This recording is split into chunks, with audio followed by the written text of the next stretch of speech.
Hello, resilient listeners. This is Jennifer Chambers. And for this week, I thought I'd share a couple of related items and share a story from one of my books that I wrote called Remarkable Oregon Women, Revolutionaries and Visionaries, because I think in this month, being International Women's History Month, we need to celebrate all the accomplishments of women that we can. But first, I have two things. The first is a short story called Sourdough Bread, from a book that I have from my collection called With Her Own Wings, Remarkable Stories of Women in History. It was originally published in 1948, so there's no restriction on me reading it. But this story is called Sourdough Bread by E. Gamby. Dr. Gamby is the son of E.B. Gamby, who came to Portland in 1881.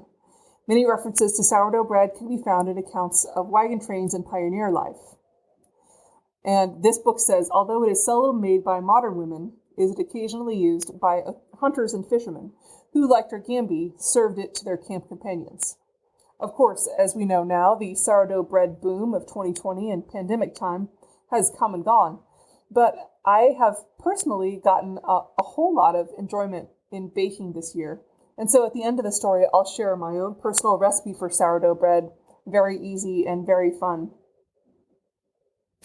And I think that it's a great kind of tip for being resilient and doing things that make you feel good. And making bread is one of those things that has proven true over this last year for so many of us. So why not? So here's the story, Sourdough Bread, by E. Gamby.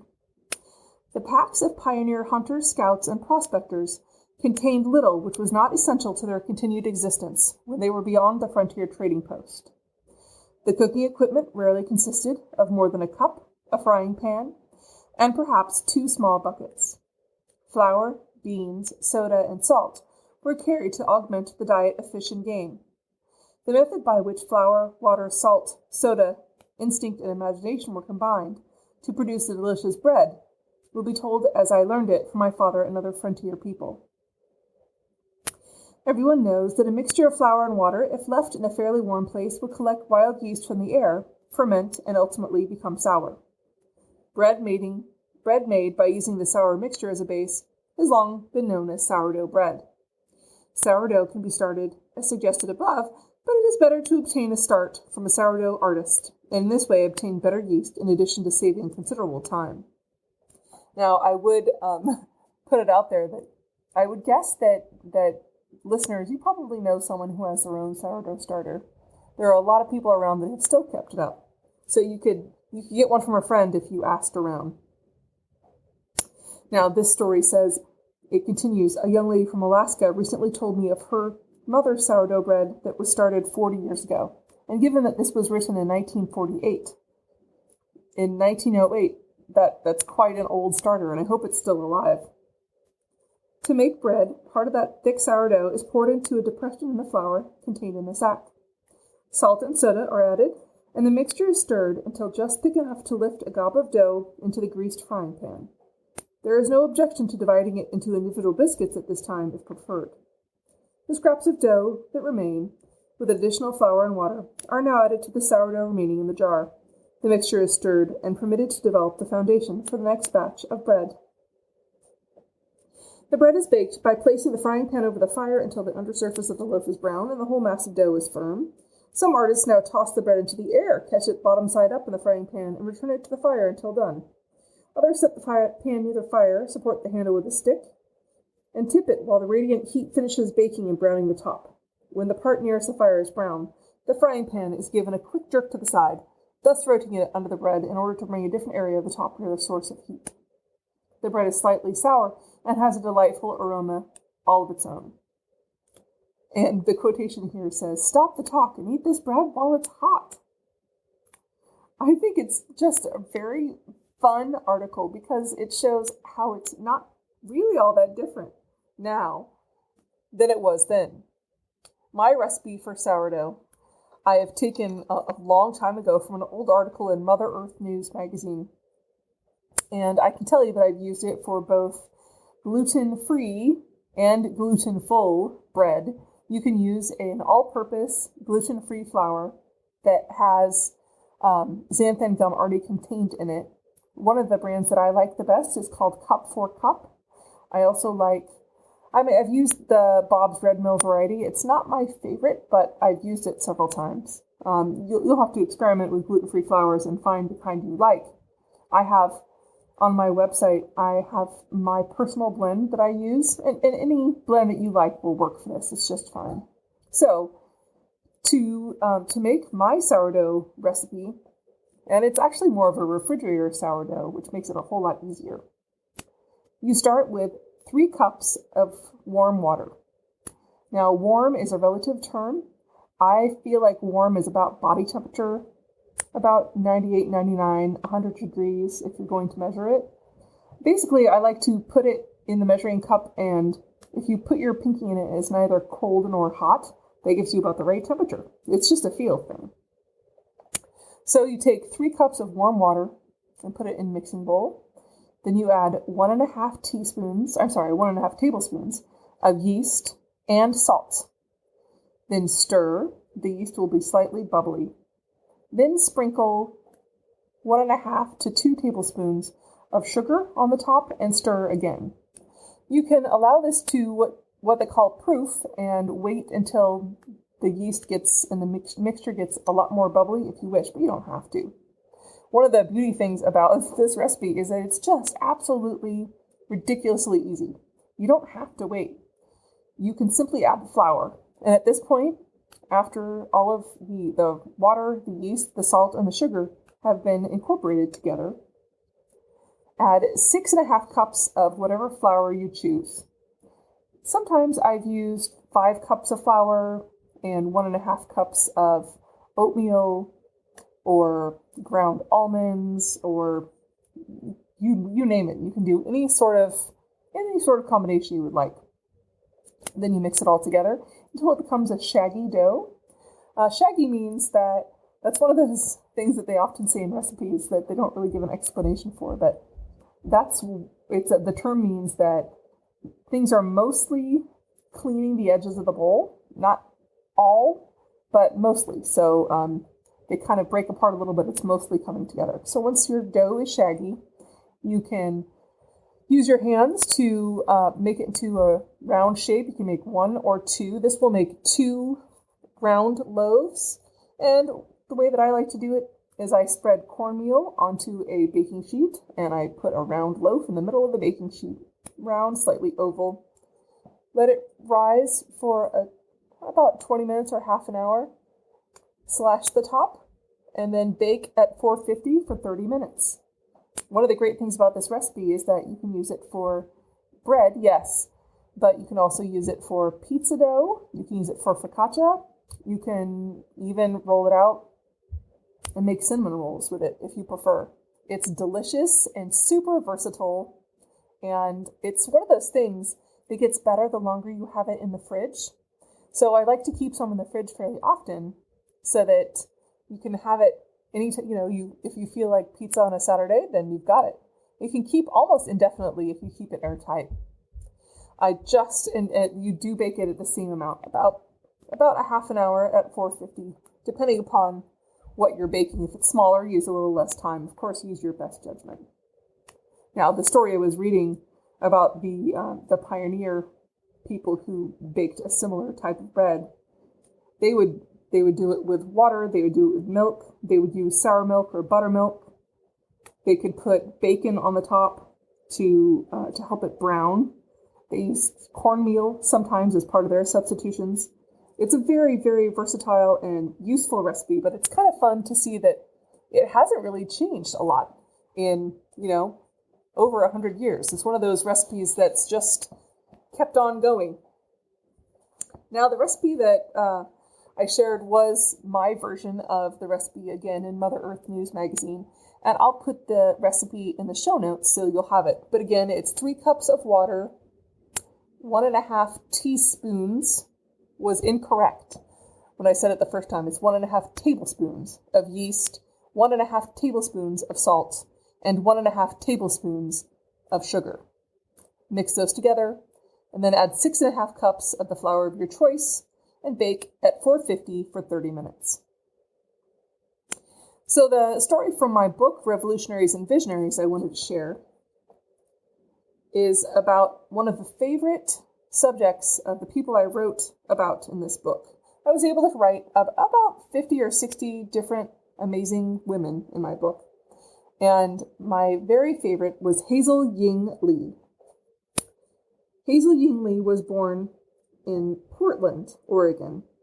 And Portland, in the early 1900s, was not a hospitable place for Chinese American women. Hazel Ying Lee's parents, Yuet Lee and Sue Lan Lee, had met as immigrants in the United States while in Portland. She was one of 8 children born to the hard-working merchant couple. Hazel Ying's brother, Victor Lee, would become a serviceman with the U.S. Tank Corps. As a student, Hazel likely attended the Chinese language and culture classes after school each day that most Chinese children in Portland did at that time. She learned a few things that women did not do in that era as she was growing up. Hazel learned how to play cards.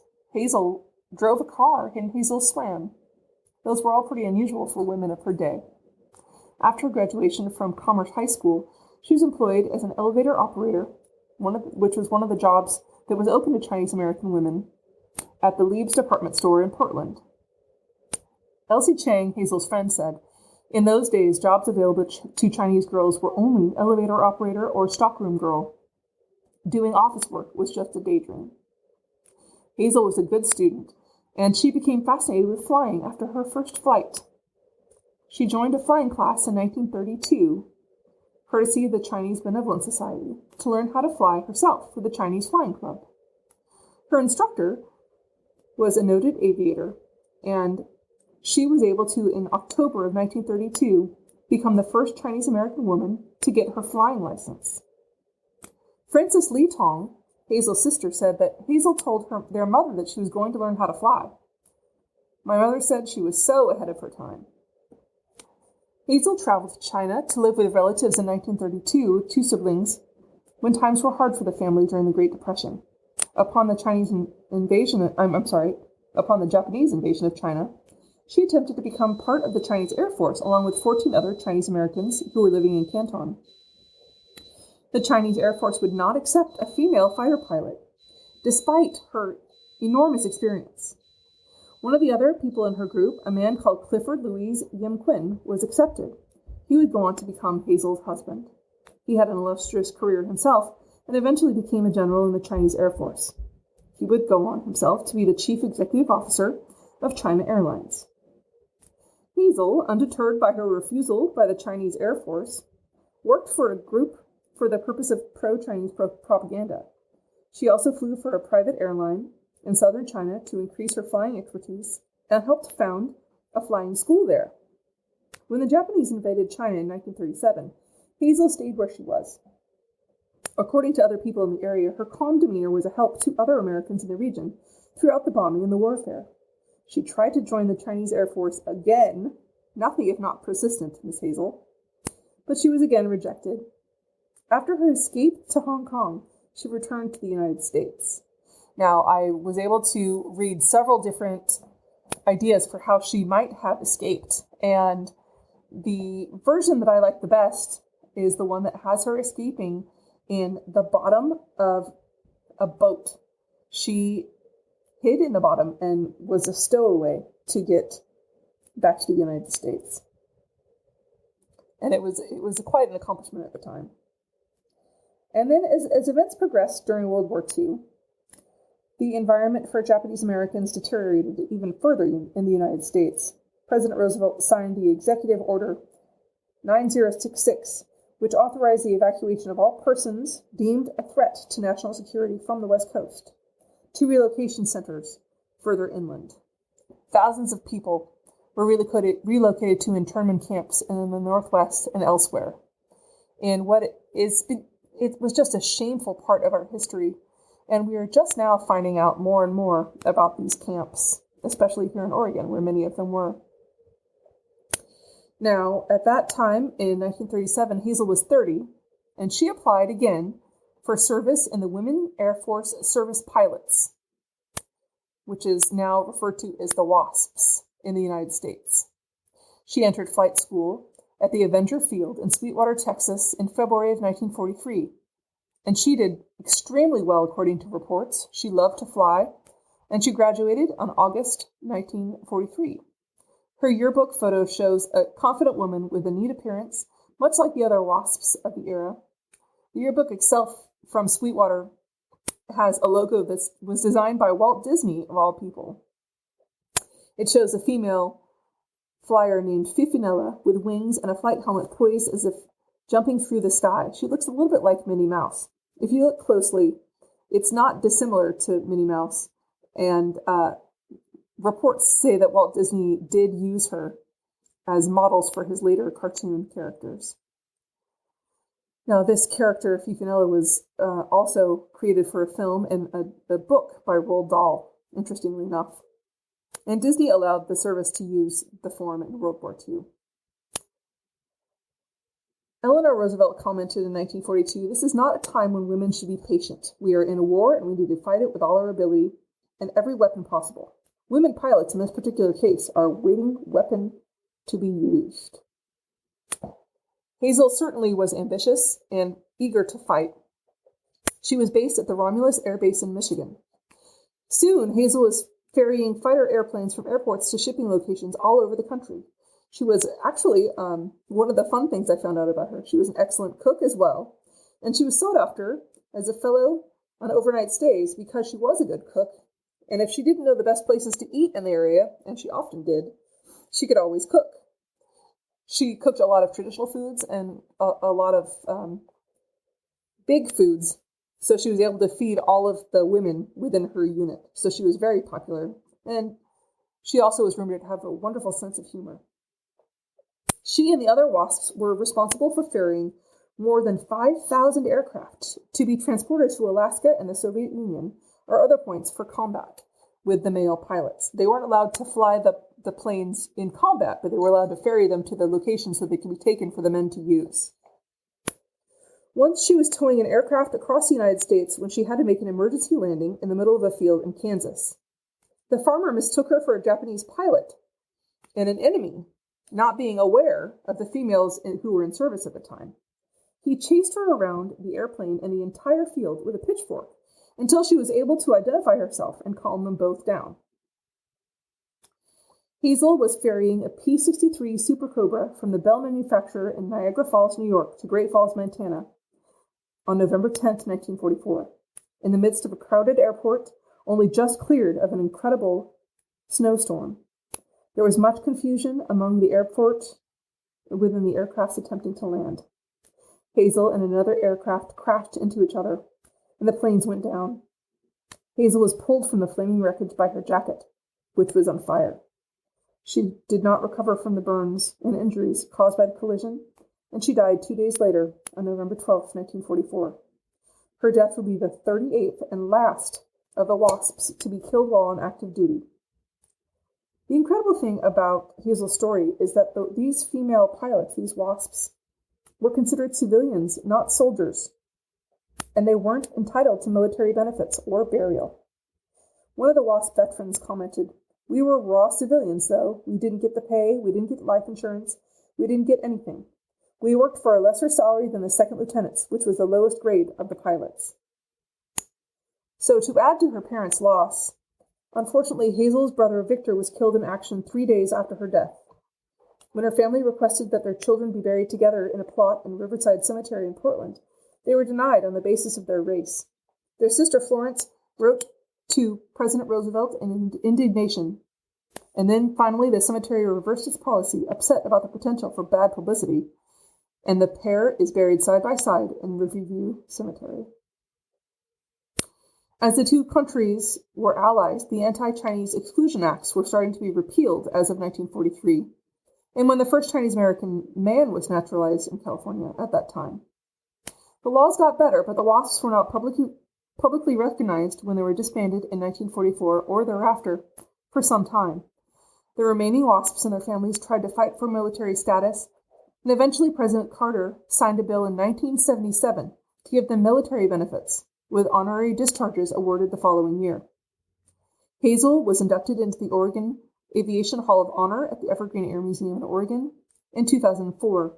And finally, on March 10, 2010, she and the other WASPs received the Congressional Medal of Honor at the Gold Medal ceremony on Capitol Hill.